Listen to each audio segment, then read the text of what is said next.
Hello students, staff selection commission examination లో general intelligence and reasoning సంబంధించి previous year కోసం చూద్దాము. సెలెక్ట్ ది ఆడ్ పేర్.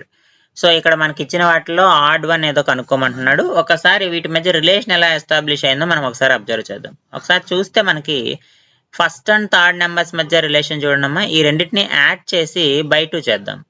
అంటే 82 ప్లస్ 10/2 అంటే ఎంత? 92. 92/2 అంటే 46. అలాగే ఇక్కడ కూడా చూడండి, 108 ప్లస్ 90/2 అంటే 198/2 ఈజ్ ఈక్వల్ టు 99. అలాగే 67 plus 23/2 that is 90/2 is equal to 45. అలాగే ఫోర్త్ కూడా చెక్ చేద్దాం. 90 ప్లస్ 13/2 113. 103/2 103/2 is equal to 51.5. కానీ మనకి ఇక్కడ ఏమి ఇచ్చాడు? 51 ఇచ్చాడు. అంటే ఫస్ట్ అండ్ లాస్ట్ నెంబర్స్ని ప్లస్ చేసి బై 2 చేస్తున్నాము. సో అప్పుడు మధ్యలో నెంబర్ వస్తుంది. కానీ ఇక్కడ మాత్రం 51.5 రావాలి. 51 ఉంది కాబట్టి వీటిలో ఆడ్ పేర్ ఏది అంటే option D. Option D is the correct answer.